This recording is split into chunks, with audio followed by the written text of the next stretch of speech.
بسم الله الرحمن الرحيم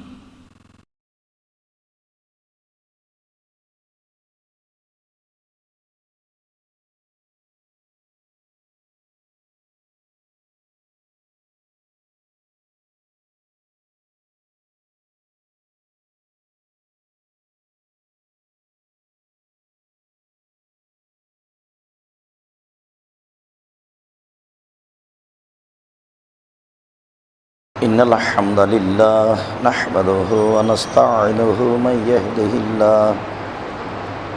يهده الله فلا مضل له ومن يضلل فلا هادي له وأشهد أن لا إله إلا الله وحده لا شريك له وأشهد أن محمدا عبده ورسوله أما بعد فإن خير الحديث كتاب الله وخير الهدى هدى محمد صلى الله عليه وسلم وشر الأمور محدثاتها وكل محدثة بدعة وكل بدعة ضلالة وكل ضلالة في النار.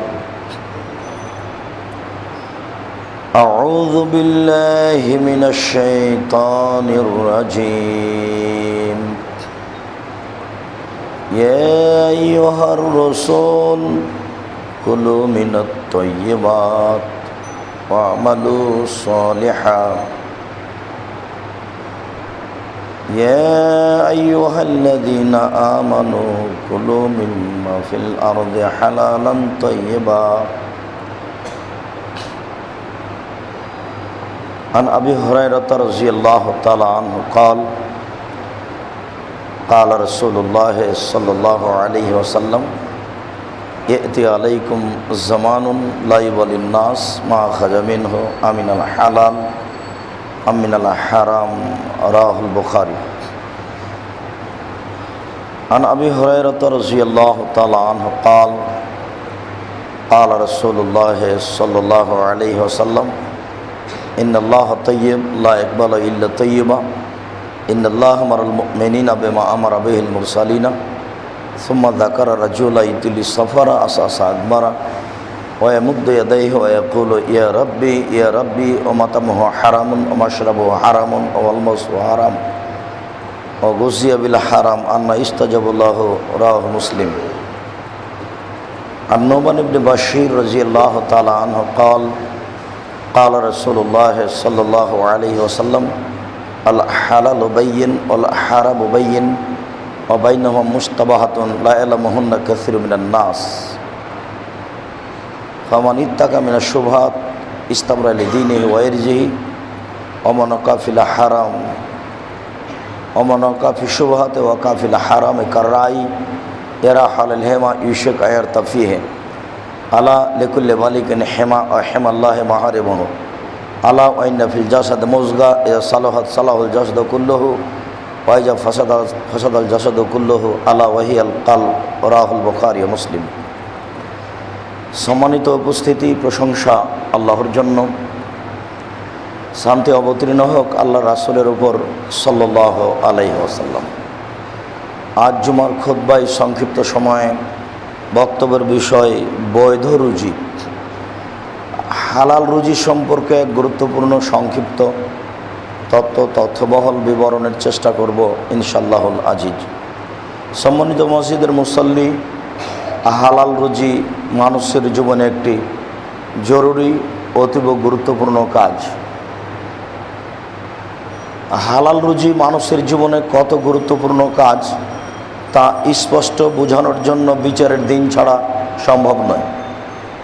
যেদিন বিচারের দিন হবে, ভালো মন্দ মানুষ আটকা পড়বে, ধরা পড়বে, বুঝতে পারবে।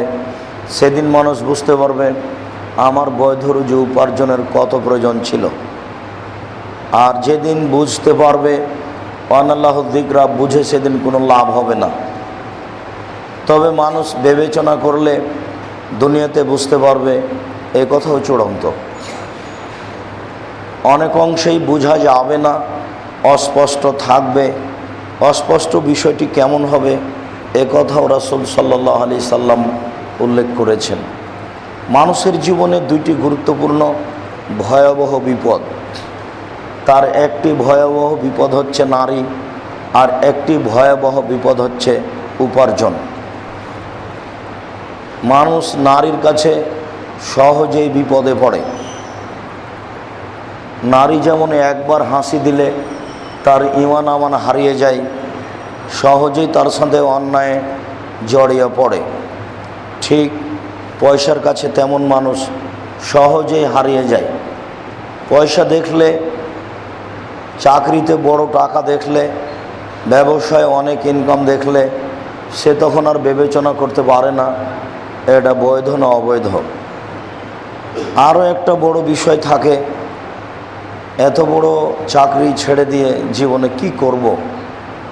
সে যদি একার ব্যাপার হতো তাহলে সহজ ছিল।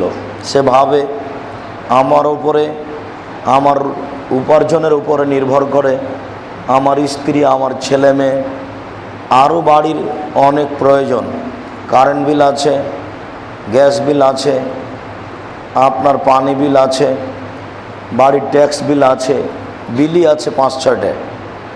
এইভাবে যদি চাকরি ছেড়ে দিই, এই ব্যবসা ছেড়ে দিই, কেমনে আমার উপার্জন হবে, কিভাবে সংসার চলবে?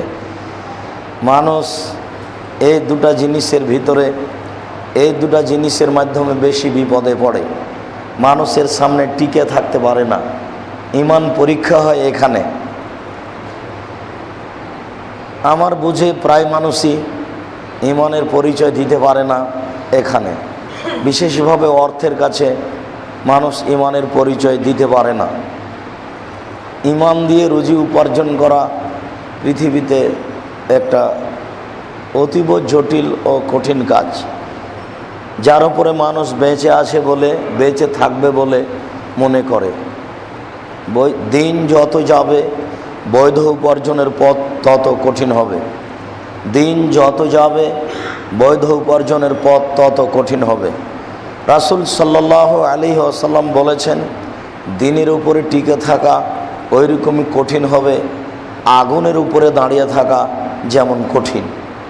আগুনের উপরে কি দাঁড়িয়ে থাকা যায়? এটা কি সহজ?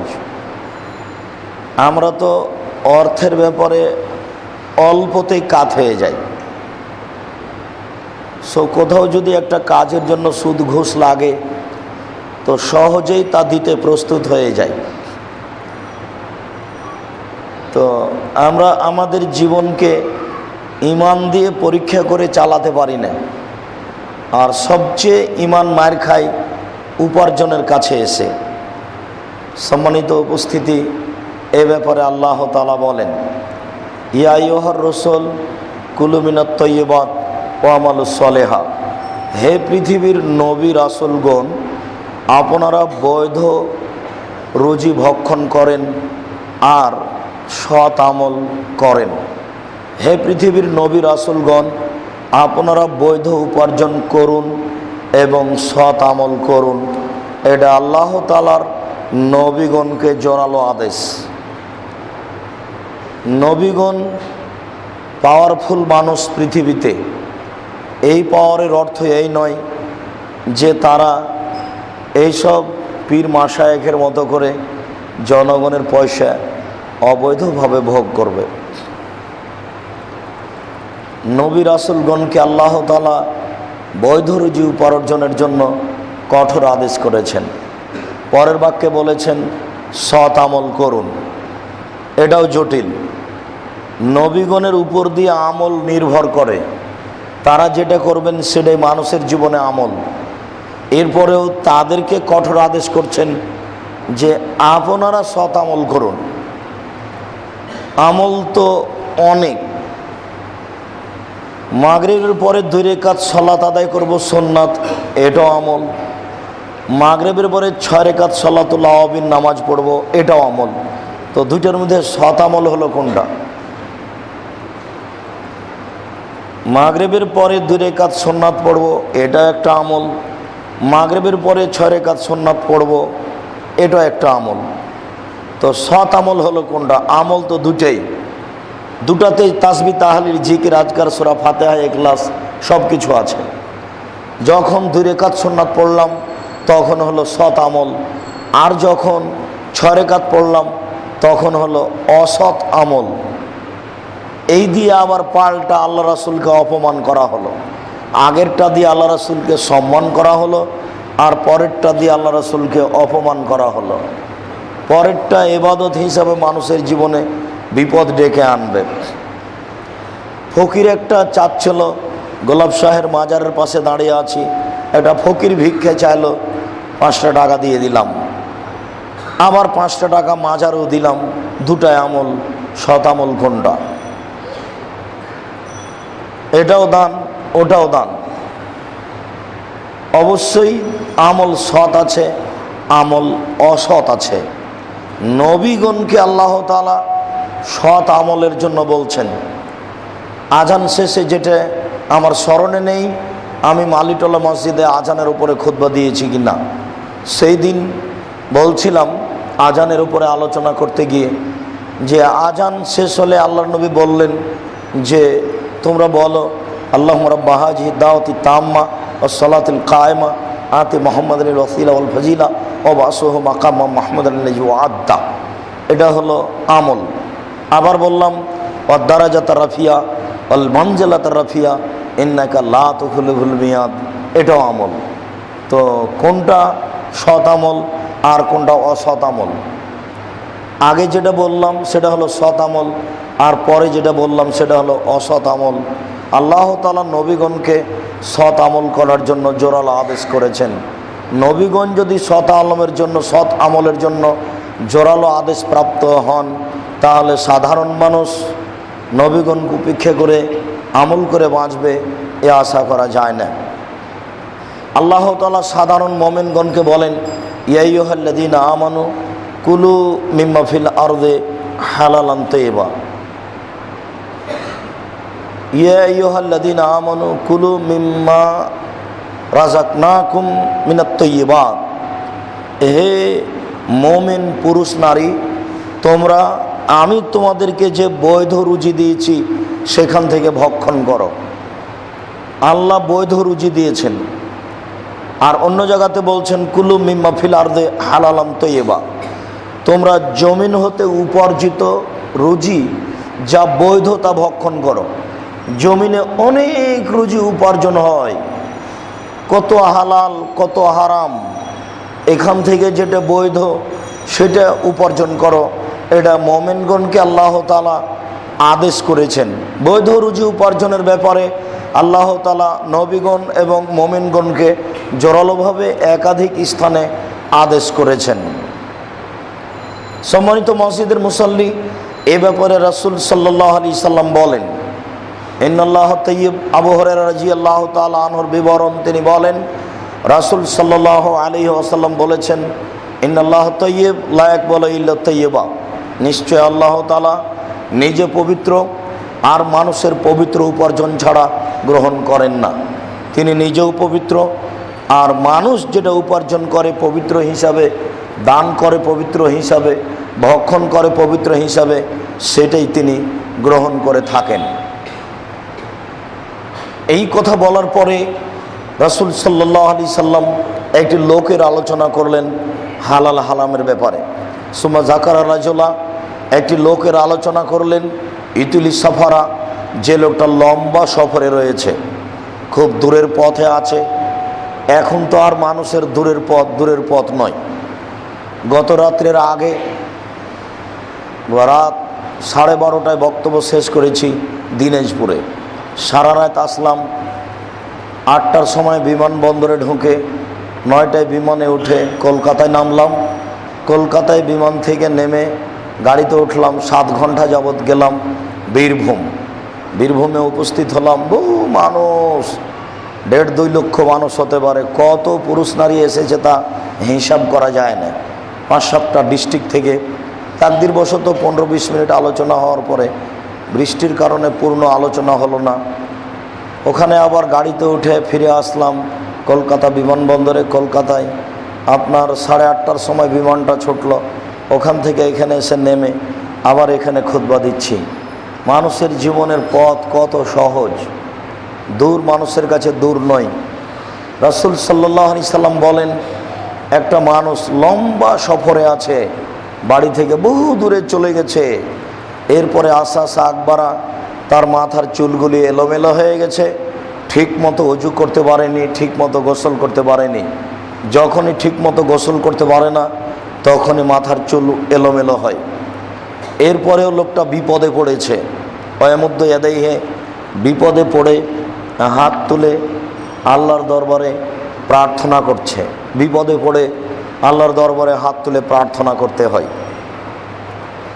যদি বিপদ সফরে হয় তাহলে এটা আরও জটিল এবং আল্লাহর কাছে আরও গ্রহণীয়। মানুষ যত বিনয়ী হয়ে আল্লাহর কাছে চাইতে পারেন, আল্লাহ তত বেশি খুশি হন। আসলে বিনয়ী হলেই আল্লাহকে ভালো লাগে। আমি তোমাকে শুক্রকীট, অপবিত্র কিছু একটা তুচ্ছ ঘৃণিত জিনিস থেকে সৃষ্টি করেছি, তুমি আবার অহংকার করো কেন? তুমি আর তোমার গৌরবের কি আছে? তোমাকে তো আমি তুচ্ছ কিছু থেকে সৃষ্টি করেছি, তোমার এত হিসাব নিকাশের কি? তোমার এত হিসাব নিকাশের কি? আমি তোমাকে দেখার জন্য সৃষ্টি করেছি, তুমি উল্টা বুঝো কেন? তো যখনই খুব বিনয়ের সাথে কথা বলে তখন আল্লাহ তার কথার কাছাকাছি হয়ে যান। আর মানুষ যত বিপদে বেশি পড়ে তত মানুষ বেশি বিনয়ী হয়। আর যখন একবারে মানুষ বিপদমুক্ত হয়ে যায় তখন তার কাছে বিনয়ীও থাকে না। তো রাসূল সাল্লাল্লাহু আলাইহি ওয়াসাল্লাম বলছেন, যে লোকটা বিপদে পড়েছে সফরে, বাইরে, মানুষ বাড়িতেও বিপদে পড়তে পারে, বাড়িতে বিপদে পড়লেও হাত তুলে দোয়া করবে। মানুষের জীবনে একটা গুরুত্বপূর্ণ কাজ হচ্ছে হাত তুলে দোয়া করা। মানুষের জীবনে হাত তুলে দোয়া করা যে কত গুরুত্বপূর্ণ কাজ তা আপনাকে আমি কি দিয়ে বুঝাই। মানুষ বিনয়ের সাথে কান্নাকাটি করে হাত তুলে দোয়া করলে আল্লাহ তার খালি হাত ফিরিয়ে দিতে দেন না, এ কথাই ঠিক। তিনি তার খালি হাতটা ফিরিয়ে দিতে লজ্জা পান। নবীগণের নীতি বিপদে হাত তুলে দোয়া করা। ইব্রাহিম আলাইহিস সালাম তার স্ত্রী দুধের বাচ্চাকে ছেড়ে যেতে হবে, এটা তার নিজের ইচ্ছে ছিল না। তার স্ত্রীকে তিনি ভালোবাসতেন না এ কথা নয়, তিনি তার দুধের বাচ্চাকে ভালোবাসতেন না এ কথা নয়। 90 বছরের মানুষ, একটা সন্তান, এই সন্তানকে দুধের বাচ্চাকে বনবাসে মানুষজন নেই সেখানে ছেড়ে যাবেন? এটা হতে পারে?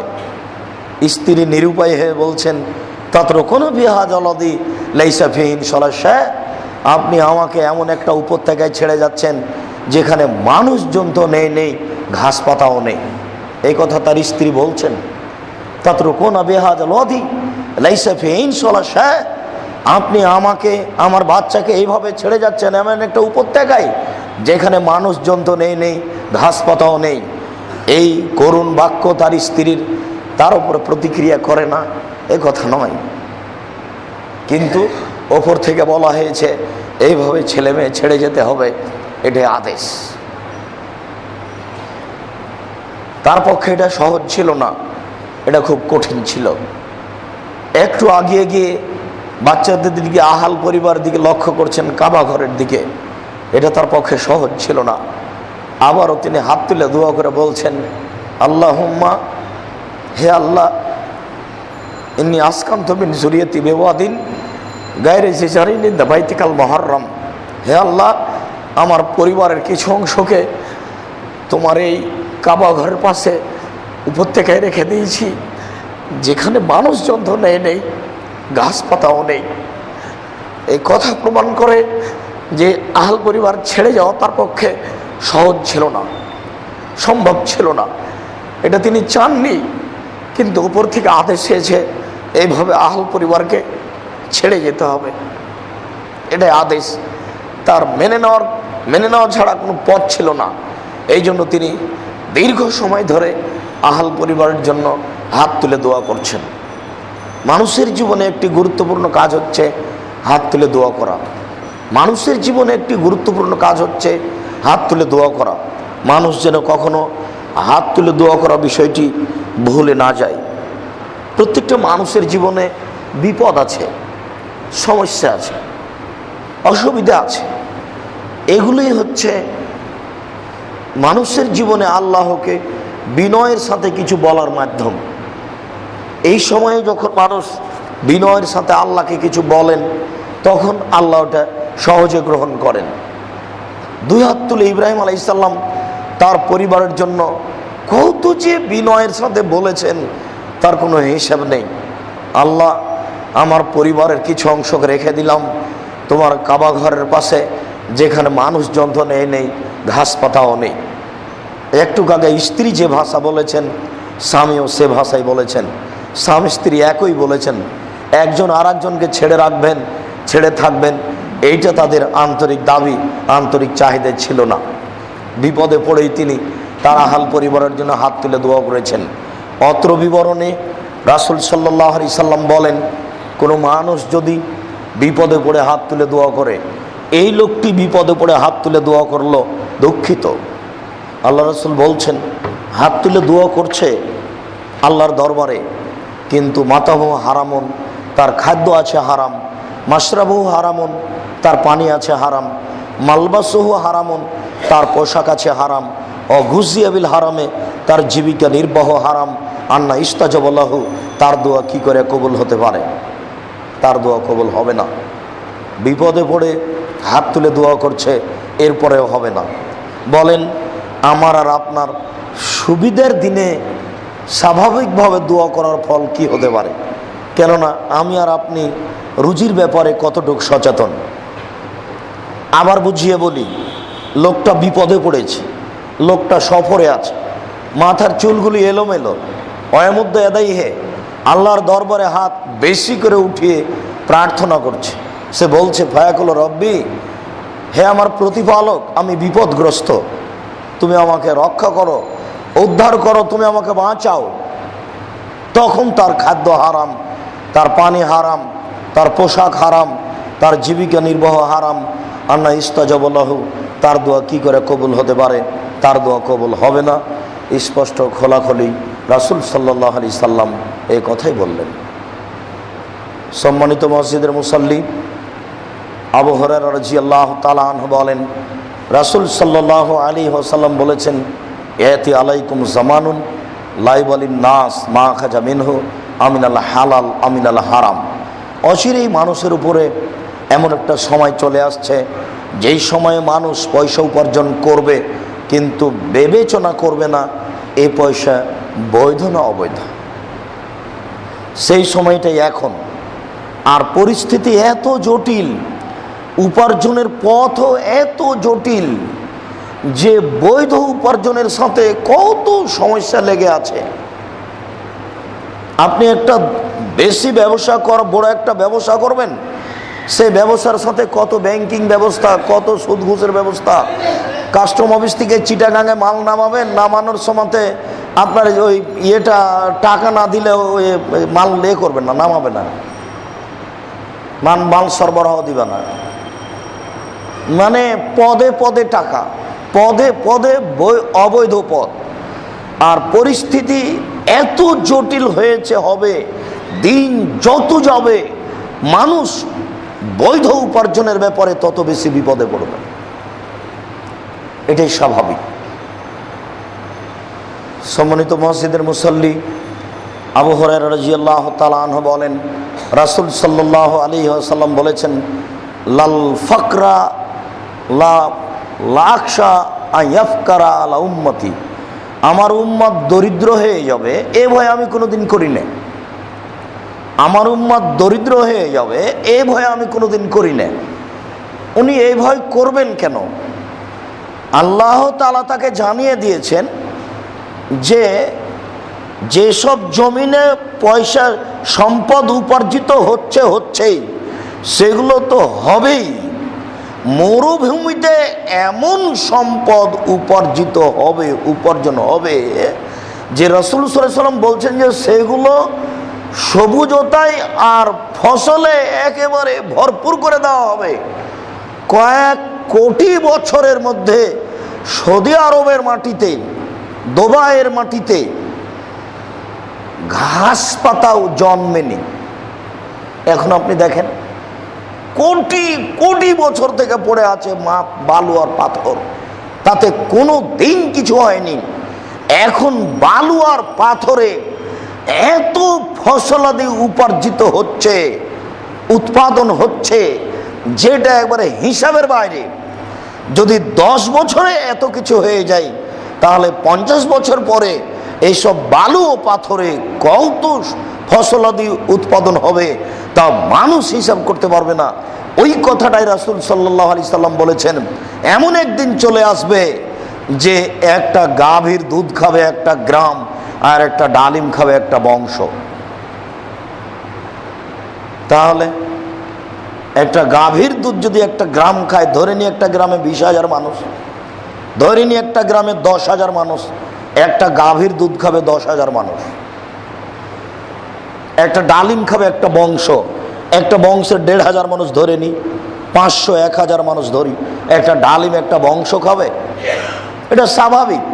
15 বছর পূর্বে একটা ডালিম বাজারে ছিল 100 টাকা, এখন একটা ডালিম বাজারে 1 কেজি। 15 বছর পূর্বে একটা গাভী দুধ দিচ্ছিল হাফ কেজি থেকে 3 কেজি, এখন একটা গাভী দুধ দেয় 3 কেজি থেকে 40 কেজি। 15 বছর ব্যবধানে যদি 100 টাকা 1 কেজি হতে পারে, আর 3 কেজি 40 কেজি হতে পারে, তাহলে 50 বছর পরে একটা গাভী কত দুধ দিবে তা এখন আপনি খাতা কলমে হিসাব করতে পারবেন না। রাসূল সাল্লাল্লাহু আলাইহি সাল্লাম খুব ভালোভাবে জানেন যে পয়সা বেশি হয়ে যাবে।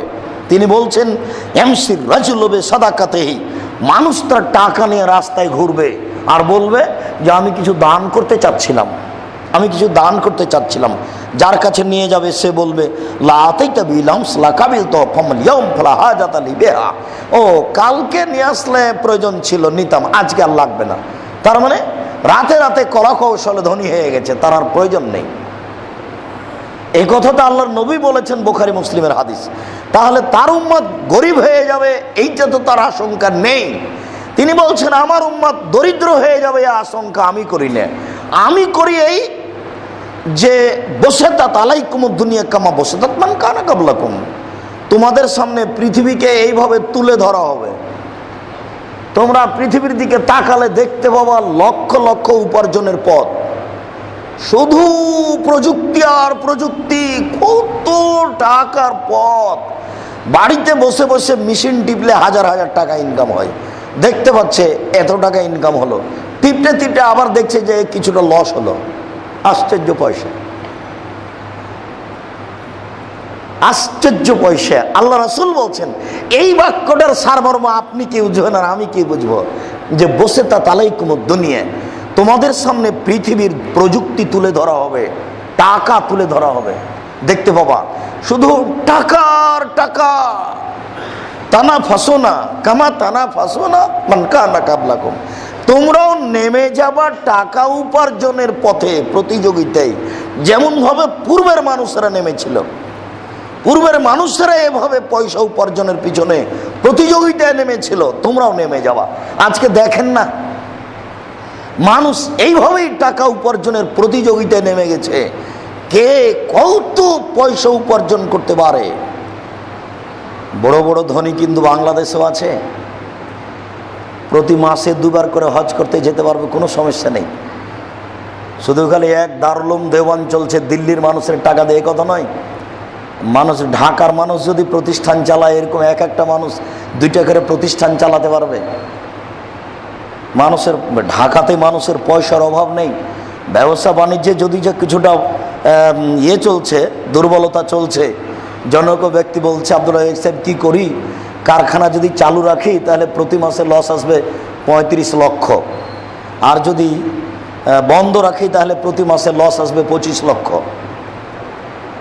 বন্ধ রাখলে 25 লক্ষ লস আসবে, আর চালু থাকলে 35 লক্ষ লস আসবে। তাহলে কোনটা হলো কথা? তাহলে বন্ধ রাখাই বেশি ভালো। বন্ধ রাখলে কলকারখানা, মেশিন, সব মানুষজন সব এলোমেলো হয়ে গেল। হঠাৎ করে 6 মাস পরে তাকে, 2 বছর পরে তাকে চালু করা কঠিন। মানুষ যারা বড় বড় ব্যবসায়ী তারা বিপদে আছে। এইটা হয় সরকারের পক্ষ থেকে। যখন কোনো সরকারের উপরে, কোনো জনগণের উপরে আল্লাহ অসন্তুষ্ট হয়ে যান, তখন তাদের উপরে বালা বিপদ, আর্থিক সমস্যা চাপিয়ে দেন। বহিরাগত লোক এসে তখন সে পয়সাগুলি দখল করে নেয়, আর বিপদগ্রস্ত হয়ে যায় তখন সে দেশের লোকেরা এ কথা রাসূল সাল্লাল্লাহু আলাইহি ওয়াসাল্লাম বলেছেন। এ বিষয়ে তিনি সতর্ক করেছেন। আমরা যেটা বলছিলাম যে মানুষের সামনে তুলে ধরা হবে উপার্জনের পথ, তখন মানুষ প্রতিযোগিতায় নেমে যাবে উপার্জনে। এই পৃথিবী তাকে ধ্বংস করে দিবে, এইটা আমার ভয়। এই উপার্জনই তাকে ধ্বংস করে দিবে, এইটা আমার ভয়। এই পৃথিবী তাকে ধ্বংস করে দিবে, এটা আমার ভয়। আপনাকে এক সময় বলছিলাম যে আল্লাহ রাসূল বলেছেন ফাত্তাকুদ দুনিয়া ওয়াত্তাকুন নিসা, তোমরা মহিলা থেকে বেঁচে থাকো, নারী থেকে বেঁচে থাকো। তখন দুনিয়ার বিষয়ে বলেছিলাম নারী না হয় বিপজ্জনক বস্তু, বিপদে ফেলে দিবে, বিপদে পড়ব। তো দুনিয়া বিপজ্জনক বস্তু হলো কি করে? তখন আপনাকে এই দুনিয়াটা দেখিয়েছিলাম যে মানুষের ছবি সহ কর্ম ধরে রাখছে দুনিয়া। পৃথিবীর বিচারের মাঠে এই পৃথিবী আপনার ছবি সহ কর্ম পেশ করবে, top top top top top top করে পৃথিবী কথা বলবে। মোবাইলের মুখ নাই তবুও কথা বলে, ঠিক পৃথিবীর মুখ নাই তবুও কথা বলবে। পৃথিবী যে কত বড় আশ্চর্য ধরনের অত্যাধুনিক যন্ত্র তা মানুষ জানে না। পৃথিবী যে কত বড় আশ্চর্য ধরনের অত্যাধুনিক যন্ত্র তা মানুষ জানে না। পৃথিবী যে কত বড় আশ্চর্য ধরনের অত্যাধুনিক বিপজ্জনক যন্ত্র তা মানুষ জানে না। আদম থেকে নিয়ে কিয়ামত পর্যন্ত যত পুরুষ নারী এই মাটির উপরে যেভাবে হেঁটেছে, যেভাবে কথা বলেছে, সব কর্মকে ছবি সহ ধরে রাখছে। বিচারের মাঠে সব বলে দিবে। একটা একবার আশ্চর্য ধরনের অত্যাধুনিক বিপজ্জনক যন্ত্র, যেই মেশিনের কোনো দিন ত্রুটি আসবে না। বিচারের দিন সিংহাই ফোক মারা ছাড়া এই জমিনের এই যন্ত্র ক্ষমতা নষ্ট হবে না। যেই দিন ইসরাফিল আলাইহিস সালাম ফোক মারবেন, সেই দিন যা যন্ত্রপাতি আছে সব নষ্ট হয়ে যাবে, সব ভেঙে চুরে নষ্ট হয়ে যাবে, কিছু থাকবে না। আবার একে নতুন ক্ষমতা আল্লাহ দিবেন, সেই ক্ষমতার ভিত্তিতে কথা বলবে। সম্মানিত মসজিদের মুসল্লি, আমরা বলছিলাম বিপজ্জনক বস্তু হচ্ছে পৃথিবী উপার্জন করা, যেটা মানুষের জন্য বড় বড় ভয়াবহ পরকাল। আল্লাহ আমাদেরকে সঠিক বুঝে উপার্জন করার তৌফিক দান করো। আল্লাহুম্মা আমিন। আল্লাহুম্মা সাল্লি আলাইহি, আল্লাহুম্মা বারিক আলাইহি। আলহামদুলিল্লাহি ওয়াহদা ওয়াসসালাতু ওয়াসসালামু আলা মান লা নাবিয়্যা বা'দা। নোমান ইবনে বাশির রাদিয়াল্লাহু তাআলা আনহু বলেন, রাসূল সাল্লাল্লাহু আলাইহি ওয়াসাল্লাম বলেছেন, আল হালালু বাইয়িন ওয়াল হারামু বাইয়িন। হালাল হচ্ছে স্পষ্ট, হারাম হচ্ছে স্পষ্ট। আপনিও চিন্তা করলে, তদন্ত করলে বুঝতে পারবেন, আমিও বুঝতে পারবো। আল্লাহ রাসূল বলছেন হালালও প্রকাশ্য, হারামও প্রকাশ্য। হালালও স্পষ্ট, হারামও স্পষ্ট। বাইনাহুমা মুস্তাবিহাতুন, এই দুইটার মধ্যে একটা সন্দেহযুক্ত জিনিস আছে। সন্দেহযুক্ত চাকরি আছে, সন্দেহযুক্ত ব্যবসা আছে, সন্দেহযুক্ত জমি জায়গা উপার্জন আছে। সন্দেহযুক্ত জমি জায়গা উপার্জন, আমার দাদা এই জমি জোর করে দখল করছে, বছর বছর ধরে কেস চলছে, দখলে আমাদের আছে। আপনি এটা কি করে বুঝছেন যে এই জমি আপনাদের? এটা সন্দেহযুক্ত জমি। যেই ব্যবসা আপনি করছেন সেই ব্যবসা আপনি বুঝতে পারছেন, অনেকেই বলে ব্যবসাটা ঠিক নয়, কি করি। যেই চাকরি আপনি করছেন আপনাকেও খারাপ লাগে, একা একা বসে থাকেন, তখন আবার মনে করেন চলবে, মনে হয়। সন্দেহযুক্ত চাকরি আছে, সন্দেহযুক্ত ব্যবসা আছে, সন্দেহযুক্ত জমি আছে। আল্লাহর নবী বলছেন স্পষ্ট দুইয়ের মধ্যে অস্পষ্ট আছে একটি, তাহলে উপার্জনের পথ হলো তিনটি। একটা সরাসরি হালাল, একটা সরাসরি হারাম, একটা এই দুটার মধ্যে। এইবার যেটা দুটার মধ্যে, রাসূল সাল্লাল্লাহু আলাইহি ওয়াসাল্লাম বলেন ফামান ইত্তাকা মিনা শুবহাত ইস্তাবরাইলে দীনে ওয়ারজি। যেই ব্যক্তি সন্দেহ থেকে নিজেকে বাঁচিয়ে দিল, সে তার দ্বীনকে পরিপূর্ণ করে নিল। ঈমানের ভিত্তিতে সন্দেহ থেকে বাঁচিয়ে দিল নিজেকে। ওমান ওয়াকাফি শুবহাতে ওয়াকাফিল হারামে, যে ব্যক্তি সন্দেহের মধ্যে পড়ে গেল সে হারামের মধ্যে পড়ে গেল। যার চূড়ান্ত সিদ্ধান্ত নেই সেটা চূড়ান্ত হারাম, যার চূড়ান্ত সিদ্ধান্ত নেই সেটা চূড়ান্ত হারাম, যার চূড়ান্ত সিদ্ধান্ত নেই সেটা চূড়ান্ত হারাম। সন্দেহ থেকে বেঁচে থাকার জন্য স্পষ্ট দলিল আছে আপনার কাছে, বলার সাথে সাথে আপনি ধরে নিতে পারবেন। একাধিক দিন আপনি শুনেছেন, এরপরে আপনি মানতে পারেন না। তাই তো আল্লাহ বলেছেন মানুষ হলো পশু প্রাণী, গরু ছাগলের মতো। দেখেন, আমি বলছি, বলার সাথে সাথে আপনি বলবেন এই হাদিস শতদিন শুনেছি জীবনে। যেমন ইস্তারা রাজুলুন মিন রাজুলিন আকারান, একটা লোকের কাছে জমি কিনে নিয়েছিল। ফওয়াজাদ আল্লাজি ফি আকারিহাল জাররা, জমি ক্রেতা জমি চাষ করতে গিয়ে পেল একটা স্বর্ণের পাতিল। দেখে জমিতে স্বর্ণের পাতিল, স্বর্ণের পাতিলটা জমি বিক্রেতার কাছে নিয়ে গিয়ে বলছে, খুব জাহাবাকা মিন্নি ইস্তারে তো মিনকা লারস ওয়ালামতা মিনকা জাহাব, নেন আপনার স্বর্ণের পাতিল নেন। ভাই, আপনার কাছে আমি জমি কিনে নিয়েছি, আমি তো স্বর্ণের পাতিল কিনে নিনি, আপনি এটা নেন। তখন জমি বিক্রেতা বলছে, বেইতুলার জমা ফিহা, জমি বিক্রি করেছি, জমিতে যা ছিল সব বিক্রি করে দিয়েছি, ওটা আমি নেব না। নেন এবার। এই যে দুইজন কেউ নেবে না, বলছে এটা আমার নয়, ও বলছে এটা আমার নয়। এটা যতক্ষণ পর্যন্ত আপনি আপনার উপার্জনকে ঈমান দিয়ে পরীক্ষা না করবেন ততক্ষণ পর্যন্ত আপনি হালাল হারামের পার্থক্য করতে পারবেন না। ঈমান খুব কঠিন জিনিস, ঈমান দিয়ে কে বিবেচনা করতে হবে। দুইজনে ঈমান দিয়ে বিবেচনা করে বলছে কেউ নিব না, না আমিও নিব না, আমিও নিব না, এটা ফেলে দিতে হবে। তো যা করা হলো শেষ পর্যন্ত করা হলোই। তারা হাকিমের কাছে গেল, এইভাবে গিয়ে যাওয়ার পরে বিচার করে দিল, যেটা আপনি জানেন। কিন্তু আপনাকে আমি উপস্থিত দেখালাম যে এই ঘটনা আপনি জানেন, কিন্তু জানে মানুষ, কে না জানে না। দাড়ি চাচা হারাম, চাচে তো সকালে সকালে আজকে চাচা এসেছেন, আপনি কি জানেন না? কে না জানে না টাকার নিচে কাপড় রাখা হারাম, খুব ভালোভাবে জানেন, এখনো আছে। কে না জানে না সুদ ঘুষ হারাম, দিন রাত খায়, জেনেও খায়। কেনা জানে না দোকানপাটে গিয়ে আড্ডা মারা হারাম, না যায় নোংরামি, দিন রাত ঠিকই আছে। কোন নারী জানে না যে এইভাবে মাথায় কাপড় ফেলে হাটে বাজারে ঘোরা এটা ঠিক নয়, ঈমান নেই ওর, ওই নারীর ঈমান নেই। নিশ্চিত বিশ্বাস করুন তার অন্তর খারাপ, তার মন খারাপ। নিশ্চয় বিশ্বাস করুন তার ঈমান নেই, তার মন খারাপ, তার অন্তর খারাপ। নিশ্চয় ও ভালো নারী নয়। ভালো নারী কাকে বলে, ইমানদার কাকে বলে? ইমানদার কাকে বলে? আপনি নিয়ে গেছেন আপনার স্ত্রীকে মেডিকেলে, যাওয়ার সময় রিক্সা থেকে নামছিল, রিক্সাতে উঠছিল, আর একজনের গায়ে লেগে গেছে, তখন ছি ছি আমি বারবার বললাম যে তুমি আমাকে নিয়ে যায় না, ওই পুরুষের সাথে আমার গাও ধাক্কা লাগলো, আমাকে খুব খারাপ লাগে, এটা আমাকে খারাপ বলেন তো এভাবে বলছে কেন আপনার স্ত্রী? এটা তার ঈমান। তার গাও অন্য এক পুরুষের গায়ের সাথে একটু লেগে গেছে, তাই আর ঘুম হয় না, তাকে খুব খারাপ লাগে, এটা হলো ঈমান। আর আপনার স্ত্রী দিন রাত ধাক্কা খেয়ে বেড়াচ্ছে, তাকে খারাপ লাগে, তাহাজ্জুদও পড়ে। তার মানে ঈমান কোনো কাজ করে না, ঈমান নেই, ঈমান কাজ করবে না, ভিতর খারাপ, অন্তর খারাপ। তা আল্লাহ তাআলা বলছেন লাহুম কুলুবুন লা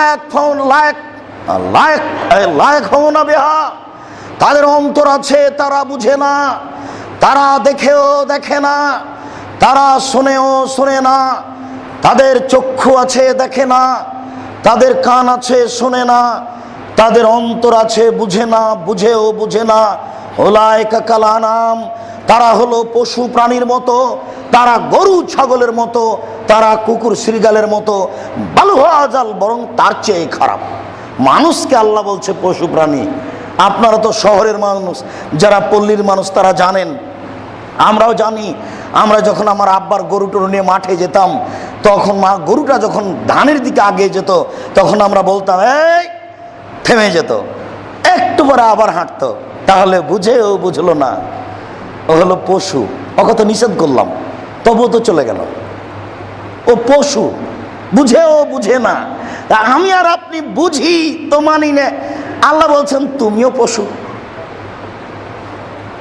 আল্লাহ বলছেন ওরা বুঝেও বুঝে না, ওদের অন্তর আছে বুঝে না, ওরা দেখেও দেখে না, ওদের চক্ষু আছে দেখে না, ওরা শোনেও শোনে না, ওদের কান আছে শোনে না। উলাইকা কাল আনাম, তারা হলো পশু প্রাণীর মতো, তারা গরু ছাগলের মতো, তারা কুকুর শ্রীগালের মতো, বালুহা আজাল, বরং তার চেয়ে খারাপ।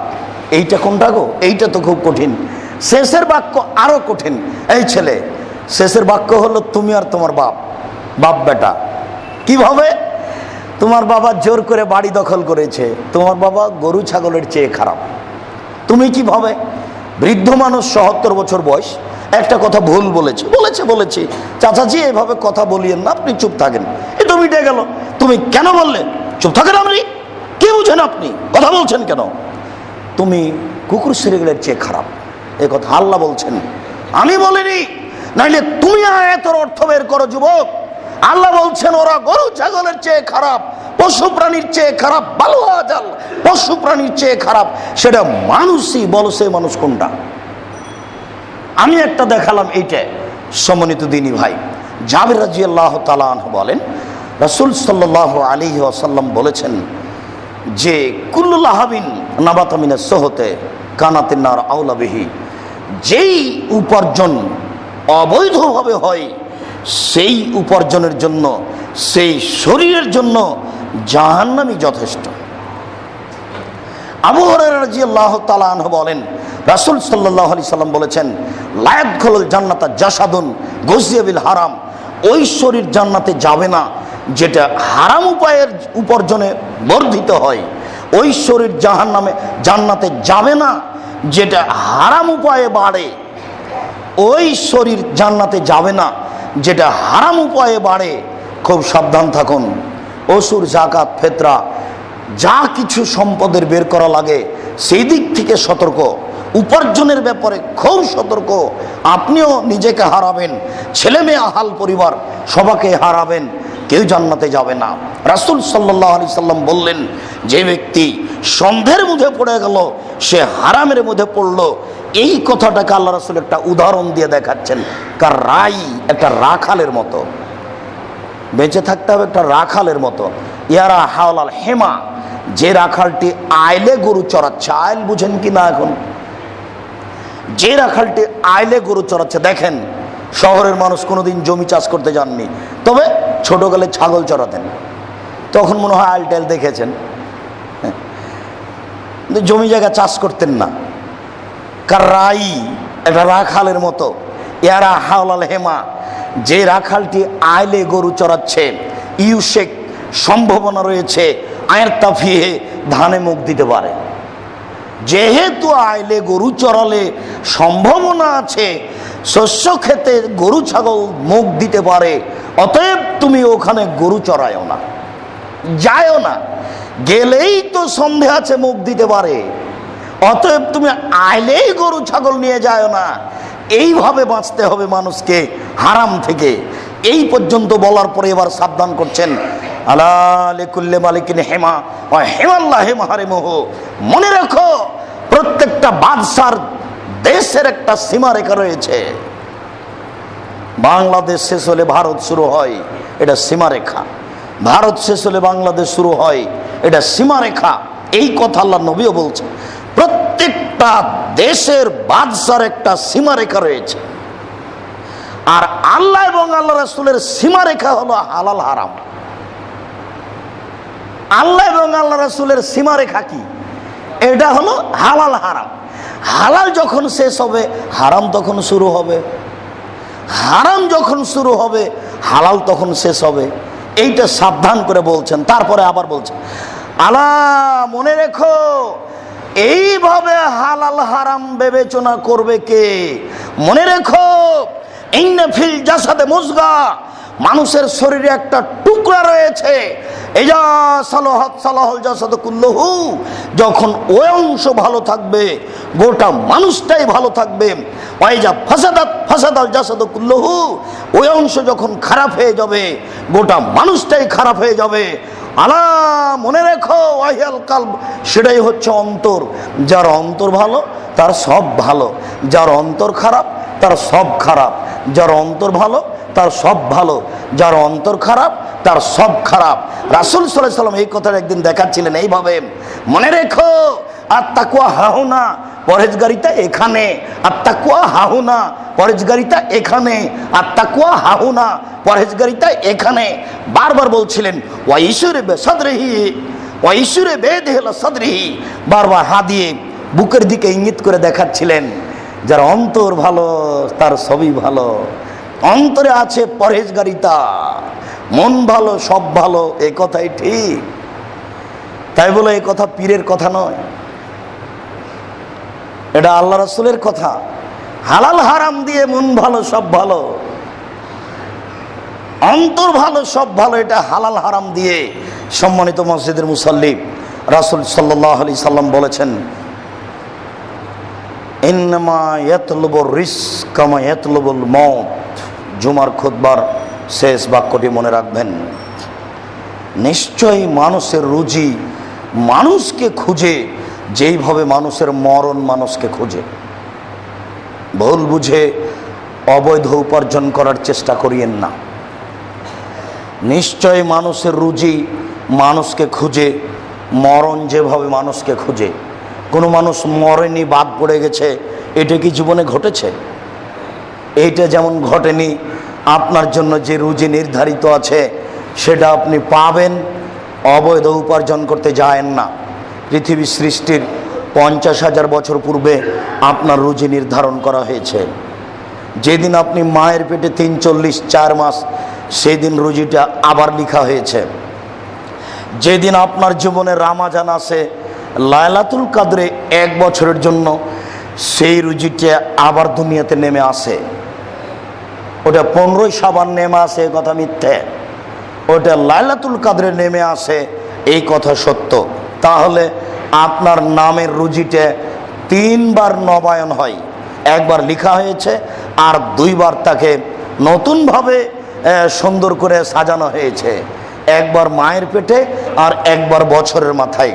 আপনার রুজি আপনি পাবেন। নিজের বুঝ আরেকজনকে দিয়ে অবৈধ উপার্জন করতে যায়েন না, ভুল হিসাব। মনে রাখবেন, দেখবেন একটা লোক মাস মাস বেঁচে আছে, কিছুই খাচ্ছে না, ফলের রস খাচ্ছে, এক ফোঁটা দুধ মুখে দেয়, আছে আছে, আর রুজি খায় না। কেন জানেন? হায়াত বাকি আছে, রুজি শেষ হয়ে গেছে। যতদিন পর্যন্ত তার হায়াত থাকবে ততদিন সে রুজি ছাড়াই থাকবে।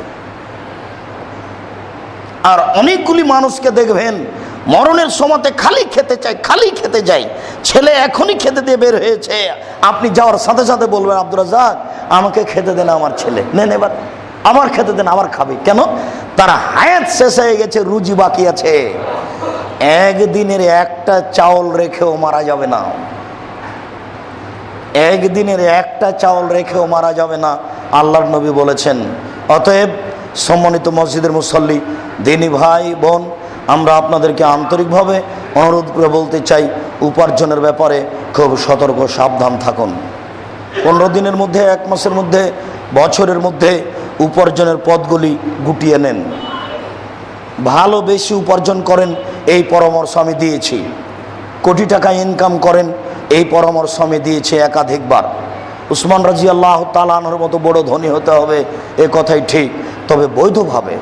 যারা আপনারা পয়সা উপার্জন করছেন, ব্যবসা বাণিজ্য করছেন, তারা এমনভাবে ব্যবসা বাণিজ্য করেন যে 5 ওয়াক্ত সালাত আদায় করবেন, আর সকালে ফজরের কোরআন মাজিদ একটু পড়বেন, আর দিনরাত টাকার হিসাব করতে হবে। কেন? এই টাকা দিয়ে সংসার চলবে, এই টাকা দিয়ে দিনই কাজ হবে। আমি আপনার সামনে দাওয়াত দিই, আর দাওয়াত পরিচালনার টাকা আপনি দেন, তাহলে 2 জন মিলে দিনের খিদমত হচ্ছে। আমি একাই করি না, আমি একাই করতে পারবো না। রাসূল সাল্লাল্লাহু আলাইহি সাল্লাম দিনের খিদমত একাই করেননি। উসমান দিলেন টাকা, আর উনি বললেন মুখে দাওয়াত। উসমান রাদিয়াল্লাহু তাআলা টাকা না দিলে তিনি তাবুকের মাঠে যেতে পারতেন না, বহুদূর, কোনো খাওয়ার কিছু পথ ছিল না। একজনের হলো টাকা, আর একজনের হলো কর্ম, আর একজন হলো দোয়া। সব মিলে দিনের খিদমত হয়। অতএব আপনারও যেন উপার্জন দিয়ে একটা দিনের বড় খিদমত থাকে, এই বিষয়ে আপনি বিবেচনা করে উপার্জন করুন। সম্মানিত মসজিদের মুসল্লি, যেহেতু মানুষের জীবনে সবচেয়ে গুরুত্বপূর্ণ কাজ হচ্ছে বৈধ উপার্জন, বিবেচনা করে উপার্জন করবেন। আর মানুষের উপার্জন ধ্বংস হয় সুদ দিয়ে আর অবৈধ চাকরি দিয়ে। এই বিষয়গুলি সময় সাপেক্ষ আমরা বলবো। আমরা আজকের জুমায় এ পর্যন্ত বলছি। সম্মানিত মসজিদের মুসল্লি, হালাল হারাম বিবেচনা করে উপার্জন করুন, এটা মানুষের জীবনে সবচেয়ে গুরুত্বপূর্ণ কাজ। কেননা যদি হারাম থাকে তাহলে তার ইবাদত কবুল হবে না। আল্লাহ হচ্ছেন পবিত্র, পবিত্র ছাড়া তিনি গ্রহণ করেন না। আল্লাহ হচ্ছেন পবিত্র, পবিত্র ছাড়া তিনি গ্রহণ করেন না। আর বৈধ রুজি ভক্ষণ করা ছাড়া কোনো ব্যক্তি জান্নাতে প্রবেশ করবে না। কাজেই আমাদের জীবনে জরুরি গুরুত্বপূর্ণ কাজ হচ্ছে বৈধ উপার্জন করা। আল্লাহ তুমি সর্বশক্তিমান, তুমি সব কিছু করতে পারো। তোমার দরবারে আমরা জুমার খুতবার এ অংশে এসে আকুল আবেদন জানাচ্ছি, তুমি আমাদের আন্তরিক প্রার্থনা কবুল করো। আল্লাহুম্মা আমিন।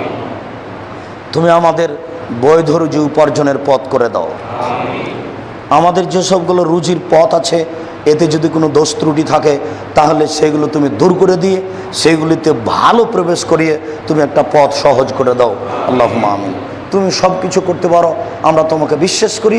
ইন্নাকা আলা কুল্লি শাইইন কাদির, তুমি সব কিছু করতে পারো।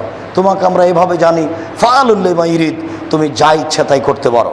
আমাদের রুজির পথগুলি তুমি সহজে বৈধ করে দিতে পারো। তুমি এটা পারো, তুমি পারো বিধায় তোমার কাছে জোরালো দাবি জানাচ্ছি জুমার খুতবার শেষে তুমি আমাদের প্রার্থনা কবুল করো। আল্লাহুম্মা আমিন।